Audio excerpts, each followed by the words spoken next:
So everyone, thanks for coming. This is Q&A with Audrey Bilger, who's the president of Reed College. And the format, some of you are used to, but it's new to others, which is a webinar format, which means that the way we're taking questions is using a Q&A function at the bottom of your screen.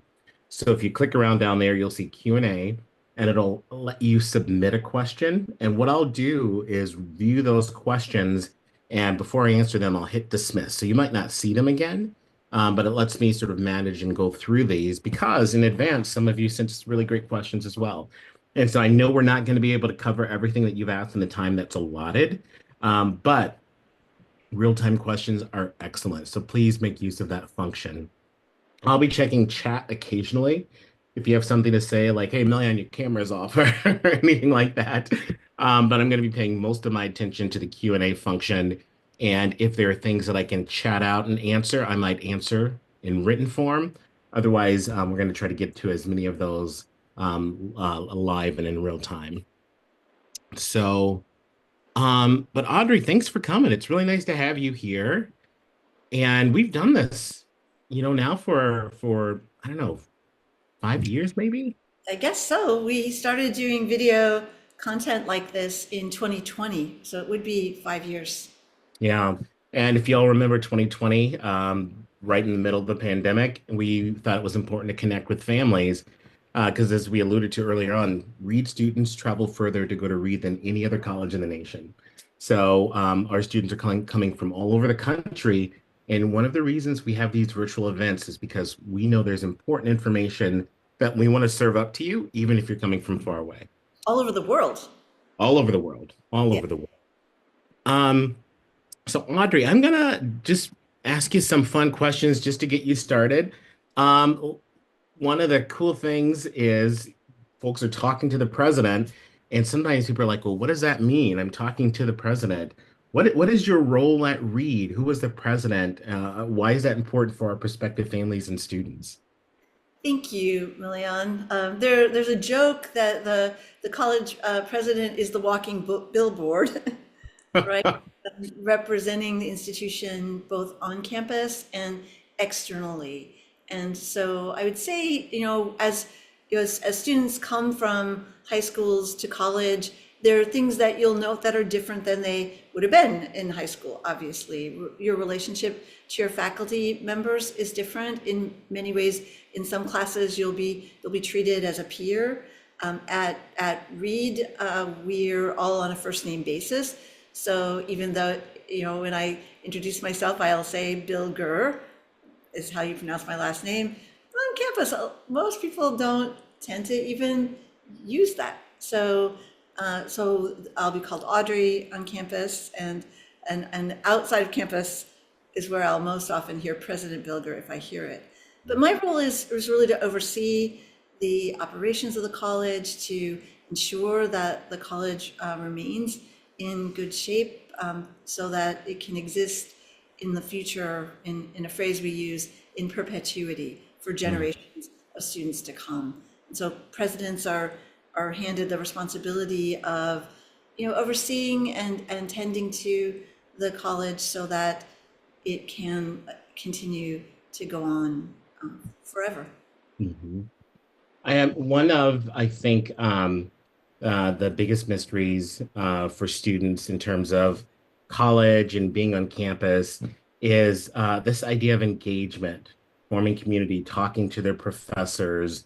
And I think a lot of it comes from getting a good sense of our personality and what we're about, what makes us distinctive. And I always tell our families there's 5,000 colleges in the United States. No wonder it's hard finding a place because you're looking for a place that has these unique qualities.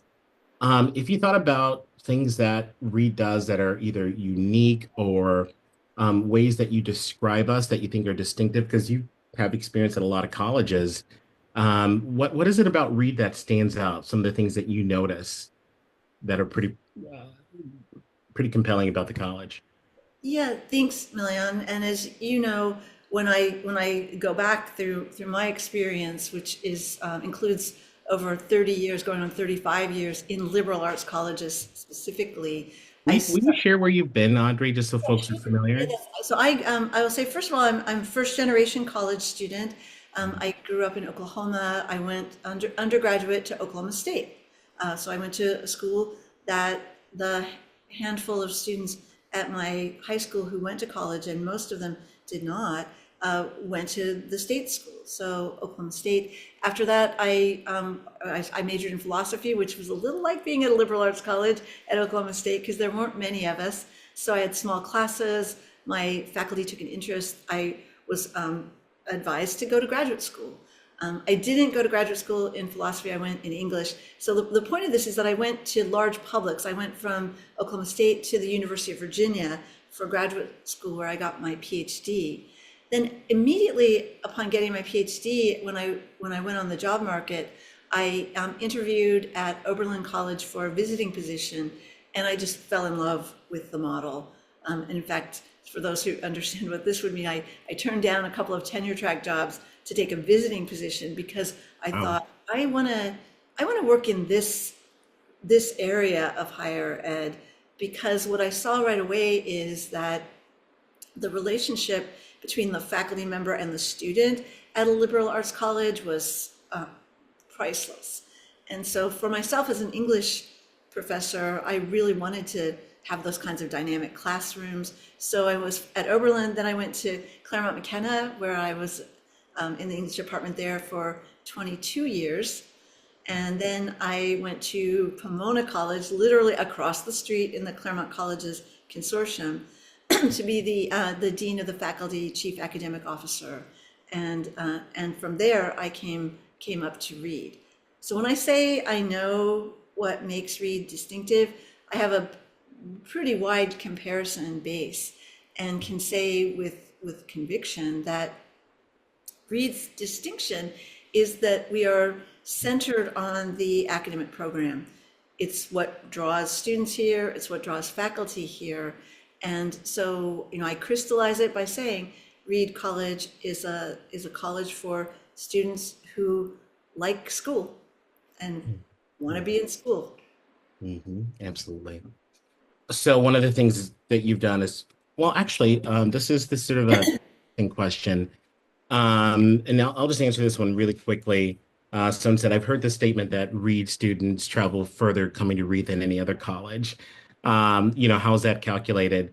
There, most recently, a statistician outside of a college on the East Coast took a look at where students live on a college campus and basically took the average distance from that college to their home to calculate which school do students travel the furthest. And if you look at that average distance for Reed, the distance that students come to Reed from their home is more than any other college.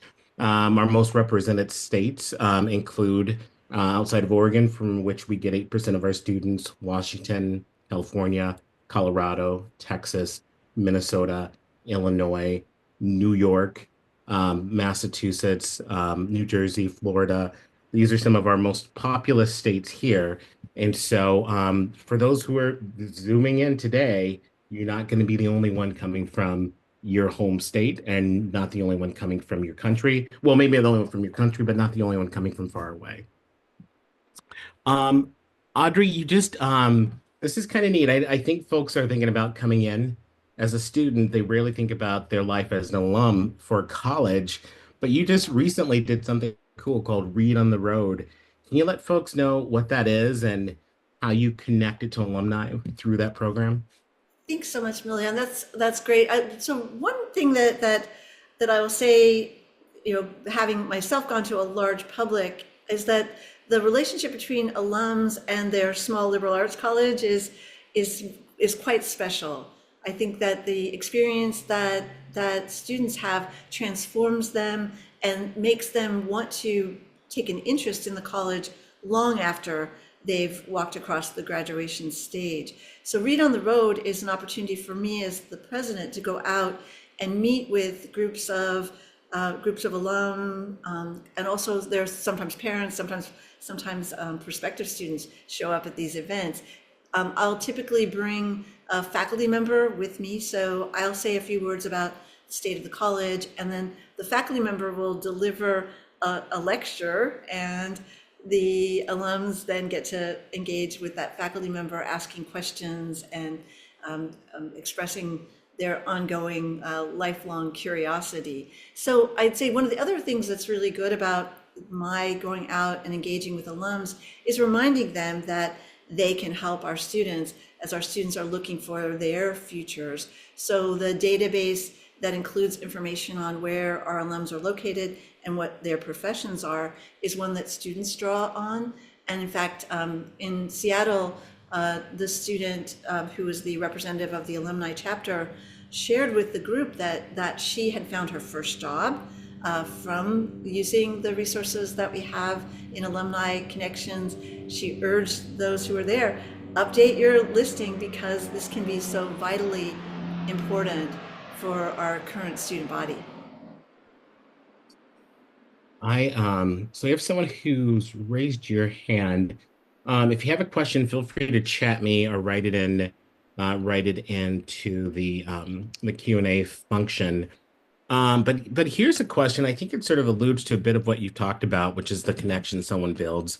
What is the value of a Reed education? Families are looking at schools, and I always say it's not about cost, it's about value. And even if you value intellectual curiosity as unto itself, tell us a little bit about why this investment might be worthy. And one of the things I talk about is the investment in the faculty, in the full-time faculty here, which is second to none. And I talk about what students do after Reed. But Audrey, what where do you go when you think about that? Well, I certainly think about the community that we have, which is an engaged, curious, vibrant community of people who gather because they want to ask tough questions, create art, conduct research, and do this with others who will challenge them and help them grow and expand what's possible for them. So that quality of the community is something that is I think hard to replicate in other settings besides a college campus. The fact that we're small, quite small, makes it an environment where individual students can pursue their own destinies on campus. And I would note that for many, if not most of our students now, they want a purpose to their learning. They want to go out and do things in the world to make the world better, or they want to build enriching experiences. So I'd say that the idea of learning for learning's sake it's a piece of something that says we take learning seriously. It doesn't mean that that's where this all stops. And so that's important to me. The last point I'll make here in terms of what makes it special to be here, liberal arts colleges they're highly individualized experiences for students who attend them. And one way I'll explain that is that a computer science major at Reed College will have a really different array of courses, a different approach to their learning than a computer science major at, say Oklahoma State, where I went. So we don't have a cookie cutter approach to student learning. And for any student, the courses they choose, the array of courses, the timing of the courses, it creates their own constellation, which they then take with them into their lives. And so those things are all really important. And I know that we would all agree that we're living in times of enormous uncertainty about what's everything going to look like in 10 years, given the fast-paced changes in technology, given what we've already seen in the last 5 years, having gone through a global pandemic. So we've said for a long time that young people are more likely to change jobs than people would have been when I started out. And I just think that that's going to be more and more true, and that the resilience and flexibility that you need for that is going to be strengthened by a broad-based education that also allows you to have agency and do independent work at the conclusion of your college time. Absolutely. And Audrey, I always think about this idea that every faculty member at Reed is a full-time faculty member. You know, Mm, something, a distinction that only we can say yeah. results in us producing more PhDs per capita than any other school except for Caltech, Harvey Mudd, and we go back and forth with Swarthmore. And so when people find out that our PhD production per 100 students is more than, there are no Ivies on that list, more than any other Ivy at this small liberal arts college in Portland, there's just, there's no way to express to families more that when students succeed at Reed, they succeed everywhere. Well, and I'd say the quality of the academic program is unparalleled. And one of the great joys of my role is that I meet with prospective faculty as part of the interview process. That might not happen at a much larger institution, so they're often surprised to find themselves in my office. I'm happy when they usually have a 2-day visit, and I'm happy when I see them after they've had their lunch with students or they've delivered their job talk, which includes students, because what I can tell you is that one of the magnets that attracts world-class faculty to Reed is they meet our students and they say, okay, this is a place where I get to work with these students, and they want to be with the students. A recent one of these interviews with a prospective faculty member yielded this, Milyon. The faculty member said that they had never encountered in their years in higher ed students who were more invested in their own education. And I Wow. love that phrase, because when I think about, like when I say we've got earnest students who care about learning, who are going to like do the reading and then ask for more because they're just inherently curious, that idea that they invest in their own education is one that resonates. Mhm. And I'm going to curve this a little bit, Audrey, because I think we're on track with answering some of these other questions. The what you've said is students are excited about learning, and I think when people hear about our success, they just think hard rather than students who are engaged in material and enjoying it and enjoying coming back to it, which is a different relationship with learning than I think sometimes our high school students may not be as familiar with when every class is a class you're excited about. No, that is also, you're right, something that is very true about the flavor of Reed compared to other schools where I've taught and where I was myself a student, is that the concentration of people you're surrounded by who actually care about all of this is much higher. And so I think that that's what one of the things I hear over and over again, and you hear this too, from families who, maybe at convocation, they've just arrived, we're settling their student in. They'll say something like, well, my student found Reed and found their people. Yeah. I think when we say a phrase like they found, these are my people, you might imagine that that means people who are exactly like you, but that's not what anyone means, except for this one quality. The exactly like is people who take this all seriously, who aren't ashamed to be exuberant around learning and creating. Now, the thing about hard is that we do set high standards for our students. And Mhm. then I know that the faculty are committed to helping our students reach those high standards. I speak now as a writer, because that is one of the hats I have worn and wear in my life. And I'll to any writers out there, and I know students, you're all writing a lot. You will know what I mean when I say writing is hard. You face the screen, the blank page. It's hard, and it's awesome, right? And when it comes together, that sense of satisfaction you have is profound. So as a writer, when I walk around campus and I'm talking to students about their thesis project, or when we have, as we do in the fall, students who return from summer, having done summer research projects, we have a poster fair where students present their research, and I walk around and just talk to students oh, what are you doing here? And I talk to them about things that are way outside of my skill set in terms of fields that are not mine. And our students are good explainers. They talk about their excitement in having learned and discovered.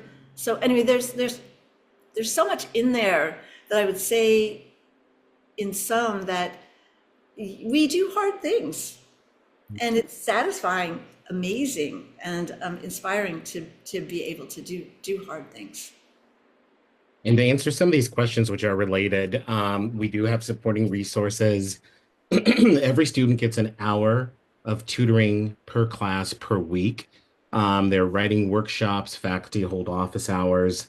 In the first year, some faculty require office hours, so you get used to figuring out what it means to come and have a conversation with a faculty member. I've sat in a lot of panels, Audrey, and students have talked about working out problems on the chalkboard, having classmates come by and say, "Do you need help? Can I come in and jump on this with you?" We have so many questions. I'll tell you this now. We will not be able to get to all of these, but I'm going to hit a few very quickly. There are work opportunities on campus. You can do student work in many offices. When you first come, there's a big job fair where you walk around and find a place where you want to be. Let's see, housing is available for all students, guaranteed for the first 2 years, including international students. For international students, we have an international student orientation that happens in advance. If you have financial challenges, whether or not you're an international student or domestic student, we have an emergency fund.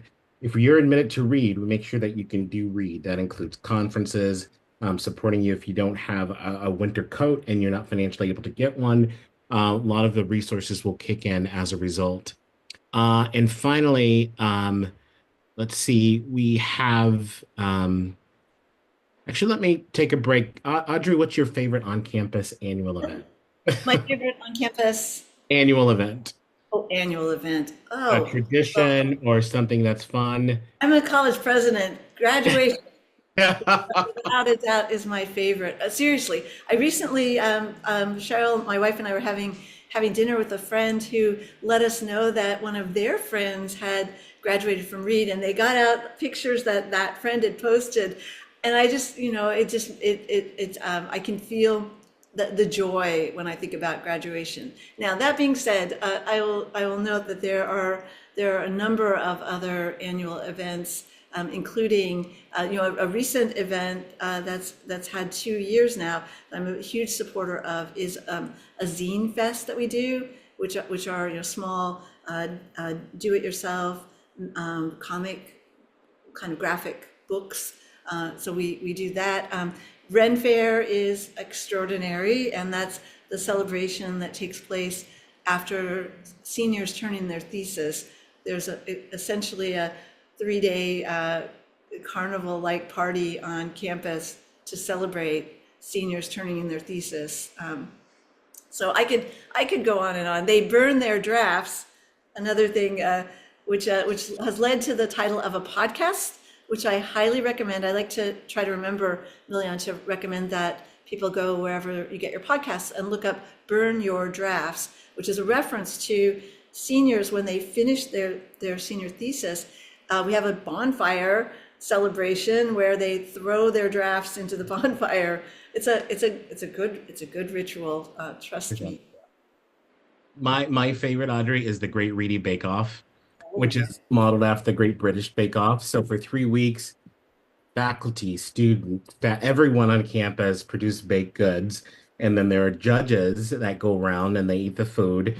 And for the first week, they eliminate it to half of the group. And then that's eliminated to 3 finalists. And then they use the facilities in the dining hall to cook the final meal. And so it's great. Everyone comes out, they're tasting the food. You know how people make the food on the shows and you can never taste it? You just see the reactions. Here you can actually taste the food. So it's great. It's the Well, best part. on day one, I don't know about you, but I end up like running through this with a plate full of cookies and unusual treats, and it's there's a lot of smiling in the bake off. I'm glad you like that, Milena. It's the best. There are questions about funding for research, funding for programs, you know, how is Reed positioned in a healthy financial place? And Audrey, maybe you could talk about the message we sent to faculty about how we would help support them in light of possibly having some of their, how we would step in to support them, despite the possibility of having some research funds go away.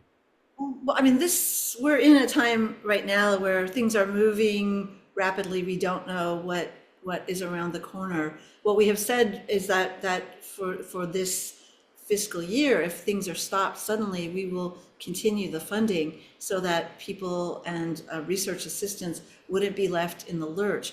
I'll be communicating with our Board of Trustees around what we want to do to ensure that we're able to continue to do what we are supposed to be doing based on our mission, which is to support intellectual inquiry, freedom of thought. We will stand in our values, and that is important. In terms of availability of research funds for students, there are a lot of opportunities. Many of these go through the Center for Life Beyond Read. There are ways for students to apply.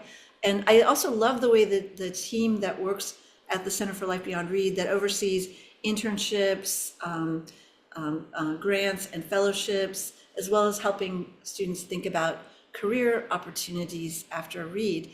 The Center for Life Beyond Read likes to talk to students about how applying for a grant in your first year, maybe a small internal grant, gives you that experience of applying for a grant so that even if you don't get it, you have the experience and you can take that language and that skill set to apply for something else. So I'd say that there's a robust arena of research activity and funding at Reed that again is fundamental to who we are as a college. So we will continue to work to ensure that students are able to have those experiences. And the really other neat thing about research, recently during the Carnegie classification process, where they decide what type of school are you, they came to the decision that this research designation shouldn't just be for big schools. And they identified 29 national liberal arts schools for whom research is a big part of their education who do this really well. And Reed was fourth on that list, based on its investment in research, which last year was $6.5 million.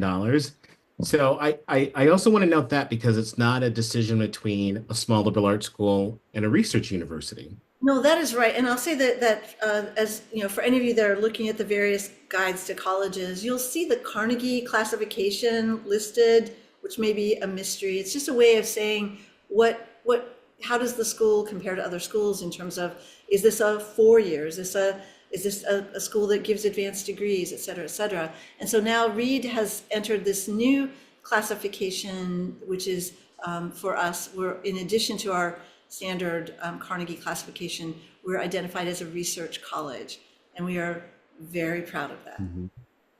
Big deal. A few things I'll touch about quickly. The meal plans, you have three to choose from. They're varying size. When we do your financial aid package, we package you with the meal plan that covers everything. And this is we dietary restrictions, cultural food, diet needs were exceptional. So that's my short answer. For junior qualifying exam, that junior qualifying exam is really also a preamble to your senior thesis, the culmination of your work, a project that all students participate in.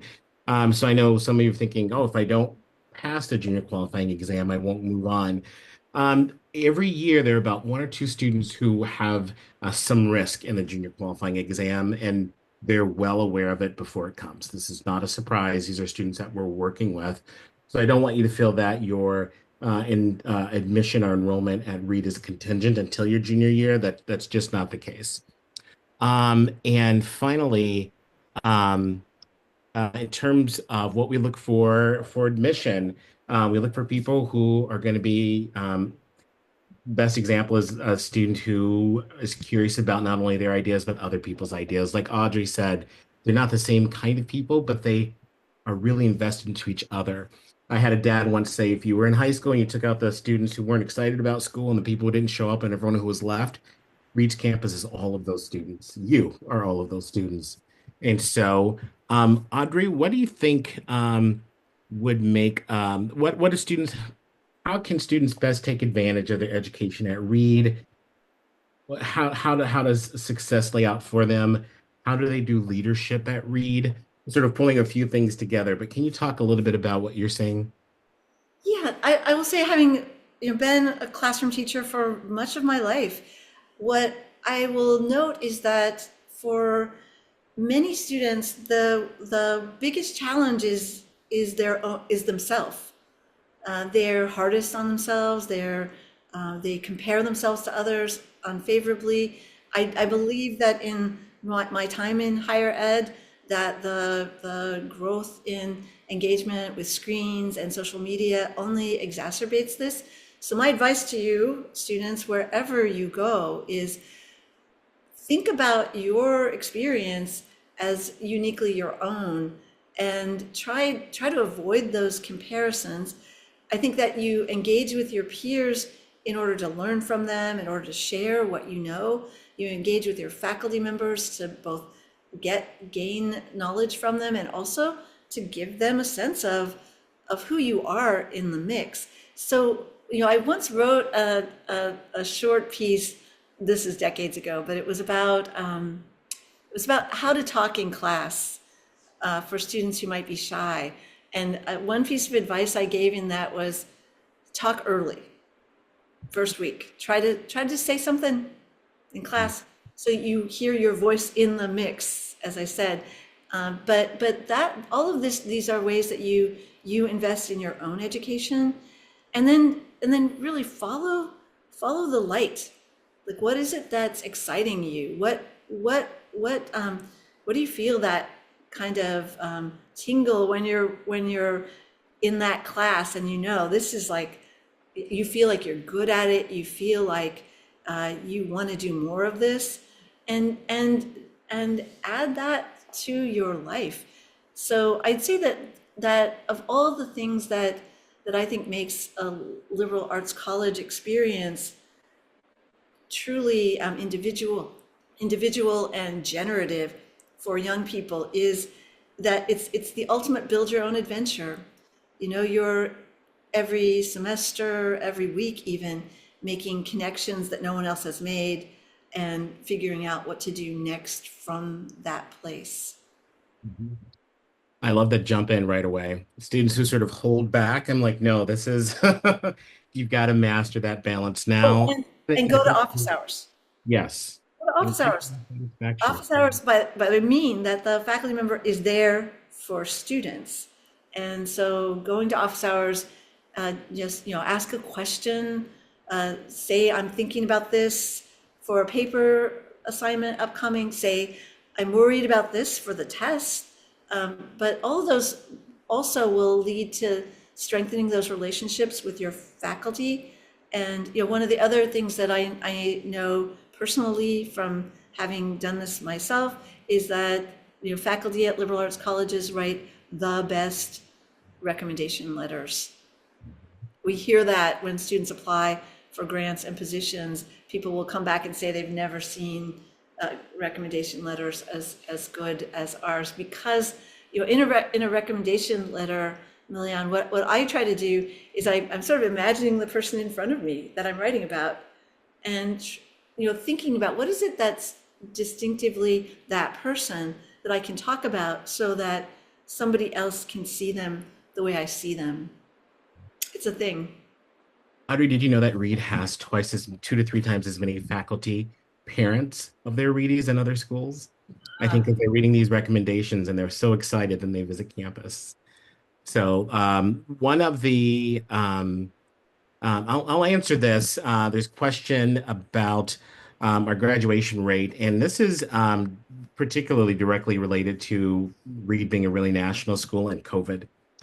So what folks are dealing with now are the COVID numbers where students went home for school, or they took a step back, or they took a semester off.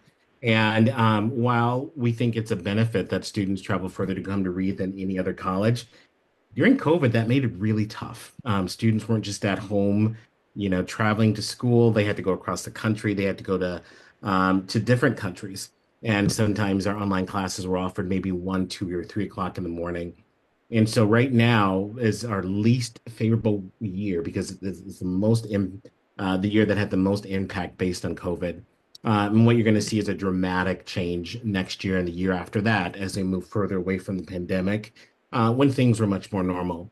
And yes, for us, that impact was greater than other national liberal arts schools because we are more national than other national liberal arts schools.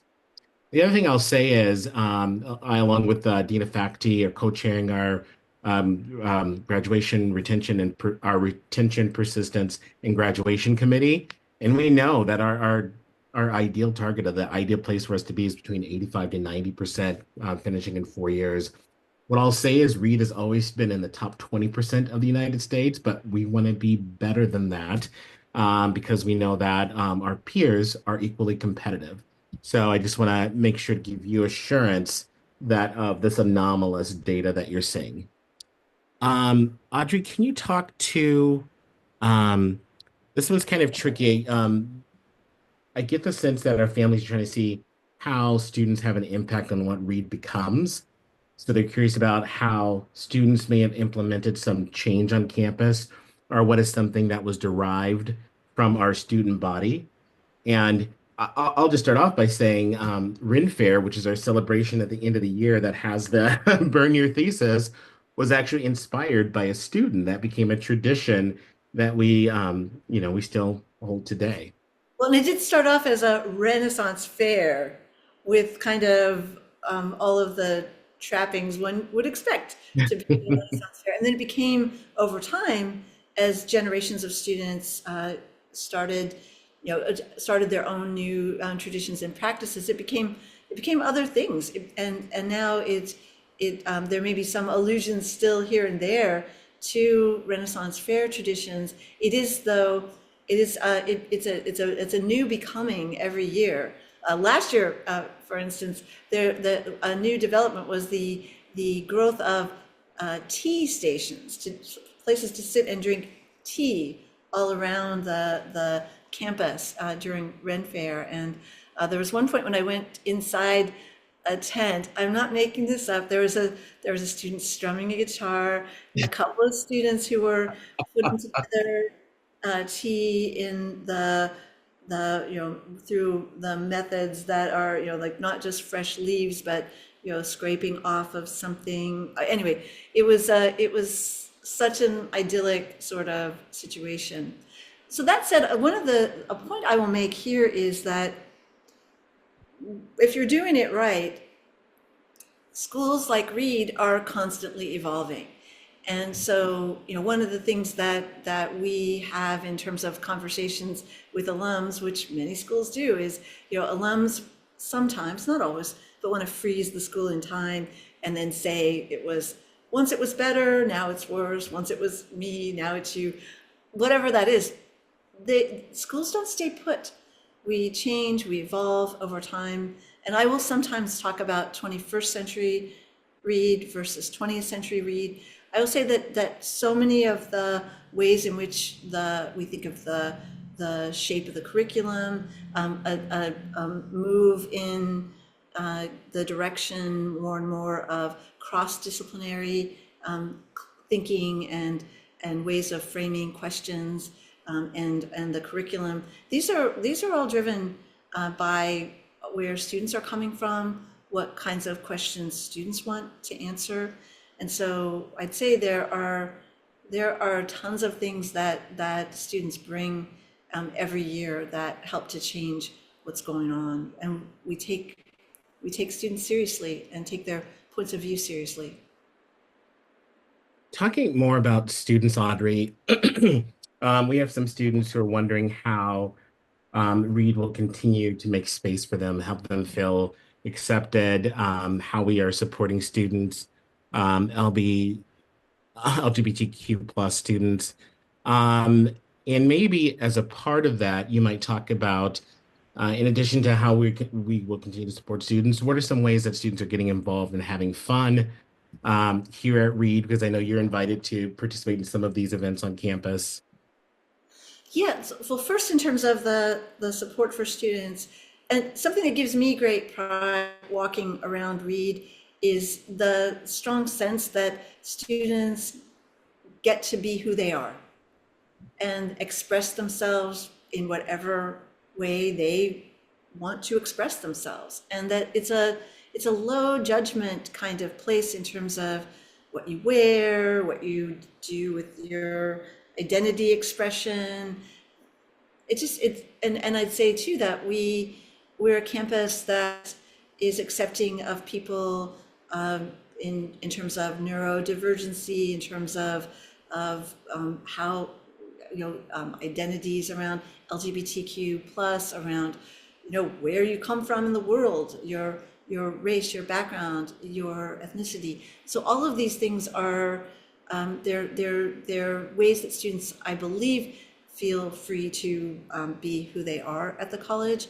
That said, we exist in a world where there can be a lot of conflicts around any number of the things that I've just named. And so I will note that we do try to find the ways to talk when there is conflict or disagreement.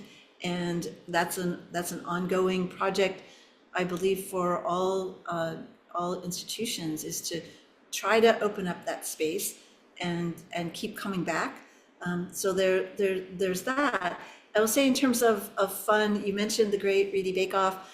We have actually a donor-funded resource called the Gray Fund. You can look Hmm. at the Gray Fund, and this was established decades ago. It's a fund that was established by a supporter of the college who recognized that, okay, yeah, these students are, they're involved in their studies, they're working really hard. Let's have a budget for students to do something that's not academic. And so the funding is for students. Sometimes there might be a trip to Seattle, to see something. And we'll usually have a lottery, and students who win the lottery for that get to go. Or we'll have, something I've loved and enjoyed on campus is we'll bring chefs from local restaurants. And Portland, as you may know, has a rich dining culture. We'll bring a chef to campus. They'll cook a meal.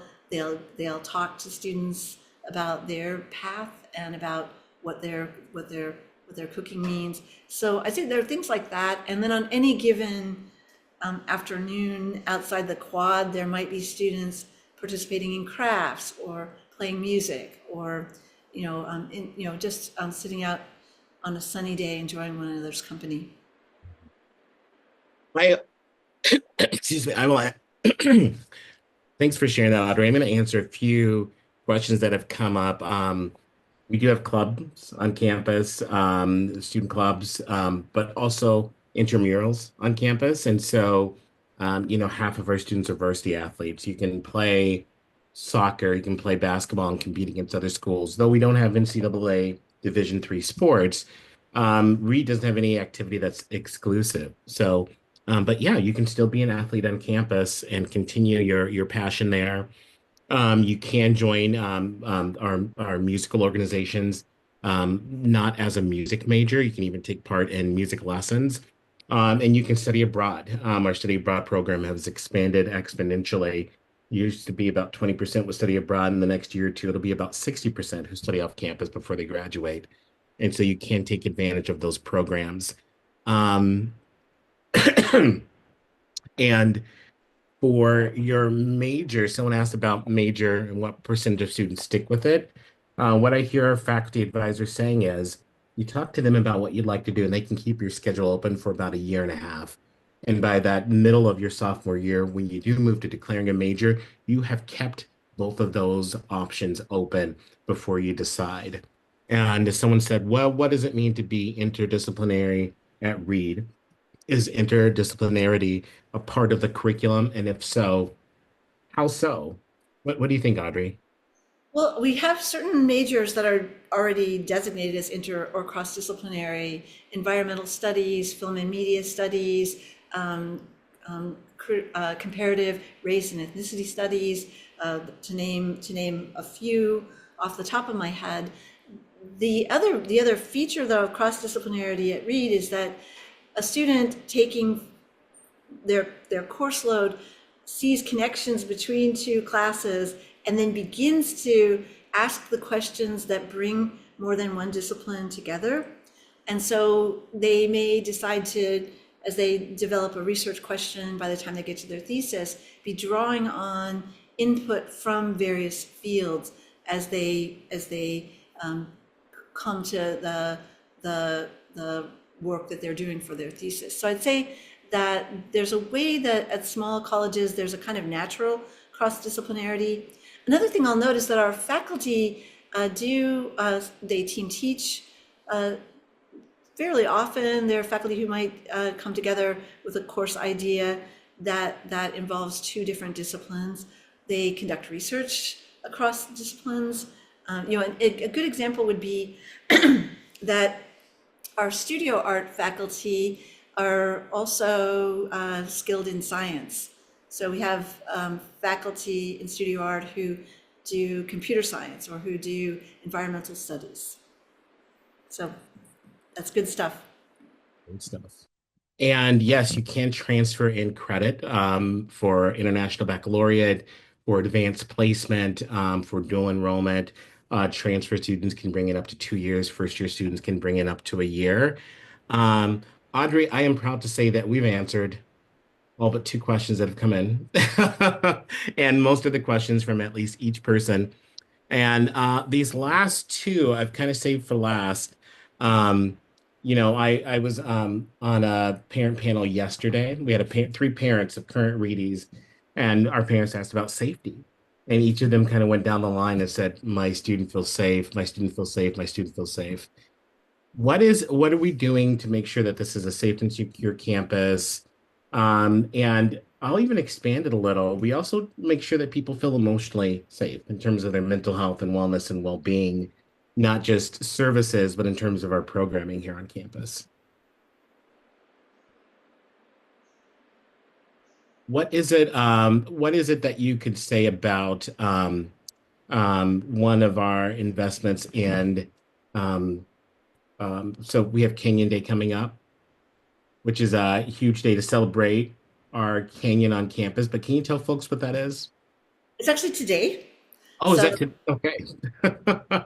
so keep up. Canyon Day. So the canyon at Reed College is one of the treasures, and it is a living lab in the center of campus. It has 24 acres of trails, and the Canyon Day is the day when we come together as a community to do fun things like pull weeds and invasive plants. And maybe this is truly even more fun. I actually like weeding. It's therapeutic, but put things in like new native plants that can thrive in the canyon. So it's a day to come together to celebrate this really special resource. We have, if you've been able to visit campus or if you've seen imagery of the campus, we have two pedestrian bridges that go over the canyon, and on any given day, if I'm parked in the lot that requires me to walk from my office over the canyon, I whenever I'm on one of those bridges, and I wonder if you do this too, Milyon, I'll pause kind of midway through and just look up and down. I'm mostly on the north. I'm sorry, I'm going to the north lot, which means I'm on the bridge that is on the east end of the canyon. But just looking out over either the sunset or the quality of light. So anyway, the Canyon Day is to celebrate the canyon. I'm gonna keep everybody over time to talk about how wonderful the canyon is. I'll make one other note is that faculty use the canyon in classwork for research. One or more of our art faculty do have students doing art projects in the canyon. It's really it's good for your well-being too, to go down and kind of breathe the air in. 100%. We're currently on egret watch. We have two egrets, Millen. I don't know whether you've heard this, but I I guess did. there haven't been egrets for some time, and we're hoping they're nesting. Ooh. I hadn't heard all that. I heard that there were sightings, which is really exciting. Audrey, I think we are at the conclusion of our session, and I want to thank you for joining us, and I want to thank all of our families for being here. And one of the things I hope you all get to see that this is a school that has a heart that thinks about its students, and I think Audrey really illustrates that that you can have an exceptional program where students can be wildly successful and do it in a way that's thoughtful or thinking about students and their well-being. And I think that the idea that those are mutually exclusive is long gone, and I hope folks see that after today. Well, Um, it's my pleasure, and I know this is a big choice for all of you, and I wish you the best as you figure out what your next steps are going to be. And I thank you so much for thinking of Reed. Thank you all. You know that we have a lot of these virtual sessions for those of you who can't come to campus. For those that you who can, we know that we're offering ways to make sure that you can come to campus in affordable ways. So if you're curious about that, please reach out to us. I'm going to be joined by our Dean of Faculty next week, Kathy Olison, and our former Dean of Faculty, Nigel Nicholson, who'll talk a little bit more about the academic programs. So if you're curious about that, come and join us and all of you are viewing the major sessions, the student panels. But I do hope to see you on campus if you haven't made it in yet. Have a great day. Thanks for joining us on a Saturday. Thank Bye, y'all. you. Thanks. Bye-bye.